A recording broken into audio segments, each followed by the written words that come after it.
Happy Tuesday, good afternoon from beautiful Manhattan, Kansas. Beautiful day today. We just finished this old girl up. If you watched our previous video, you saw we were putting Nu-Relic power windows in it, fixing some AC heat, vacuum lines, wiring, stuff like that. So, happy Tuesday, everybody. Thanks for following along. But this truck, father-son project, it's coming along. They got to get it back to the painter to finish the fenders and the hood, I believe, and the bed, and then they can start really going back together with it. But we put Nu-Relic power steering window power window motors in it. Did both doors. These doors are aftermarket, so they fought us a little bit. Especially with the new wing windows, which are from Precision. All the rubbers and stuff are from Precision. This stuff just doesn't fit the greatest in these aftermarket doors, but I think he's going to end up finding some OEM doors and go from there. It's just better off in the long run. But really happy with the Nu-Relic. I've never heard of him before. It's something that he'd bought through Tucker's, and I'm going to let him drill his holes in the doors in the cab, because he'll have to take the doors off to drill that hole, and then in the cab, or you can take the fender off. But the revision's there on the inside, but not on the outside. And the way these are already loomed, and they already have the connections, so you can unhook the left door, the right door, and then you just have this harness here. That's pretty nice too. They are 30 amp. That's a 25 because I blew the 30 amp. That's 25 is all I had, but I just needed him to check the windows, so I had to put a 30 amp back in it. And then you can wire it right to your power source, and then you can have power windows all the time, whether the key's on or off. So that's pretty nice. So see, he still needs to put his dome light stuff in there, so I'll just let him do all that. They already come with some nice switches. You can see those nice switches there, and I'm just giving them a shout out because their product is pretty awesome. With these doors, that it does go down farther, and it kind of hits the bottom of the window, hits the motor. Even with, you can see I put new rubber stops there, so I think a person could probably get a thicker rubber stop and keep it from going all the way down like that.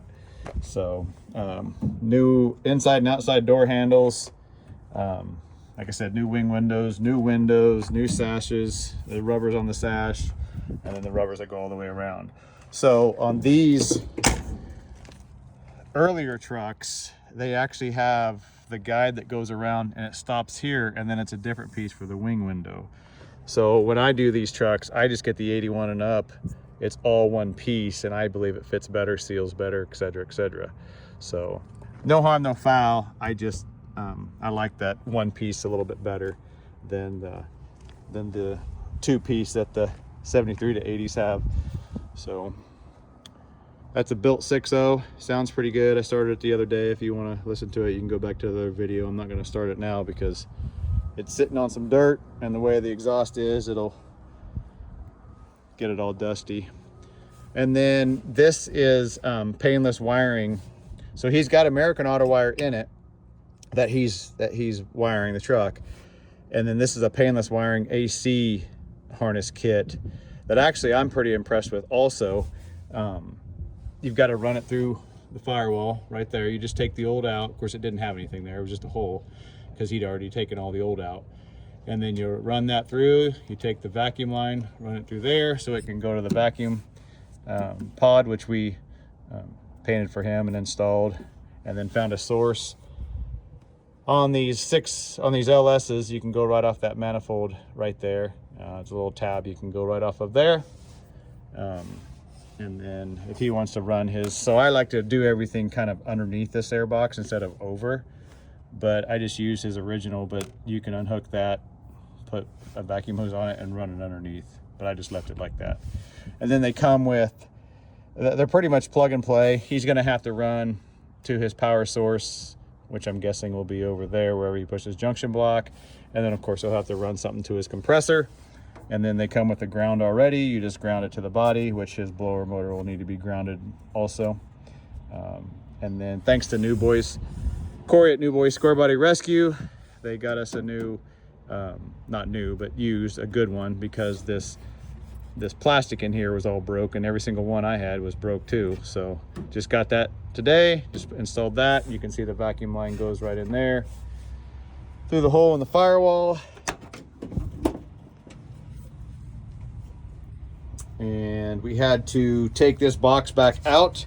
The customer had this box already in, heater hoses on, but we had to take the box back out because GM used soft pink vacuum line that goes inside of this box to go on the pod on the back side. Well, that thing just kept breaking off, so I had to end up taking this box out, taking it apart, putting a vacuum line on it, putting it all back together, and then putting it in there. So it's not that big of a deal. It was just an extra, 4 or 5 hours of doing that, because then, the new heater hose he put on that was clamped, I had to cut it because it doesn't want to come off the heater lines very well. So, but it's all done now. He'll be here in about an hour or so to pick it up and then take it. And we're just grateful and happy we had a chance to a part in the truck. But you can see there's your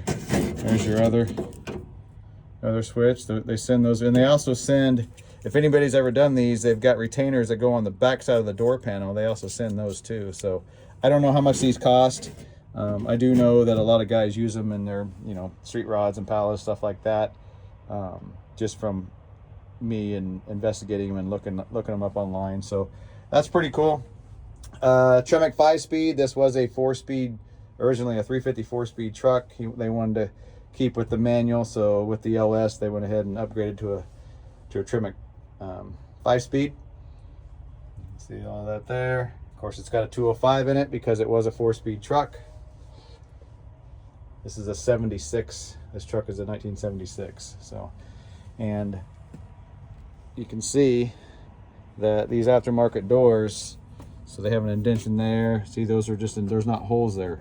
They're just indented. So your 76 panels would go here, your 77 and up panels would go here, which is, he's gonna put 77 and up panels on it, which is good because then you'll cover all that. So, but you can see how nice those wing windows are. They're just, how nice and clear that glass is. But anyway, thought we'd just do a quick little walk around on it. This truck, you can see this was the original. It was black. It's a Scottsdale black with the red stripe, and that's pretty much what they're going back with. So that's pretty cool. But it's kind of cool to see other people's builds. Glad we had a part in it. Really appreciate that. And thought we'd just do a little walk around and just kind of show everybody kind of what we did and then what they're doing moving forward. So thanks everybody. Happy Tuesday. We're going to try to put out more videos this year on stuff we're doing. Got to get that K10 in the shop now and start disassembling it because we have some plans for it coming up. But thanks everybody for watching. Happy New Year. Have a good one.